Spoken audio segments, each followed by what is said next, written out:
నా పంచి ఇచ్చే తిప్పన్నా, నేను తొందరగా వెళ్ళాలి. ప్రశ్నకు సమాధానం చెప్తేనే ఇస్తా. చెప్పు చెప్పు నాన్న. నీ ప్రశ్నకు సమాధానం చెప్పలేను, నా పంచి ఇచ్చే తిప్పన్నా.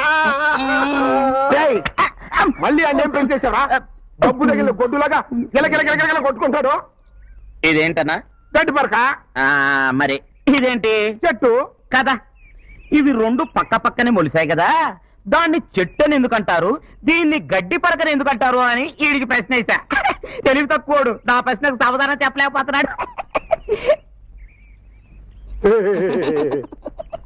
కన్నా నువ్వంట బాలకిట్టులా పడుకుని అన్ని పెసలు అడుగుతుంటే ఎంత ముద్దొస్తున్నావు అన్నా.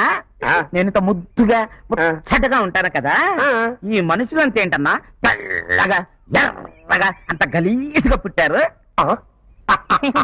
ఏం లేదురా, బ్రహ్మదేవుడు మనుషుల్ని భూమి మీద పడేసే ముందు మిషన్లో వేస్తాడు కదా, అట్టాగే నిన్ను కూడా మిషన్లో వేసి స్విచ్ నొక్కాడు.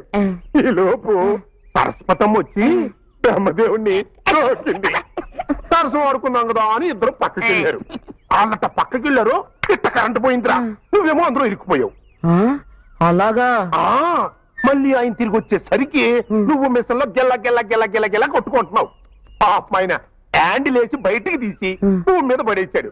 అందుకే లారీ గుద్దిన లంగడా ఫేస్తో ఎంత అందంగా పుట్టావు ఆ బ్రహ్మదేవుడి వల్ల. అను, బ్రహ్మదేవుడు అంటే జ్ఞాపకం వచ్చిందన్నా. బ్రహ్మదేవుడికి 4 తలకాయలు ఉంటాయి కదా. అవును. 4 చేతులు కూడా ఉంటాయి కదా, మరి అవి కూడా నరుకుతా. నువ్వేం అడగబోతున్నావో తెలుసు. పంది పెంట ఏరుకోవాల్సిన బట్టలు ఉతికితే ఇట్టంటారు మనలే వస్తాయి. అబ్బా, దేవుడి గురించి అట్ట ఊహించుకోకన్నా కళ్ళు పోతాయి. 4 కాళ్ళు ఎందుకు లేవు అని అడగబోయా. ఓహో అదే. అవును, ఈ చెట్టుకి ఎన్ని కాయలు ఉన్నాయంట? ఆగన్న లెక్క పెడతా.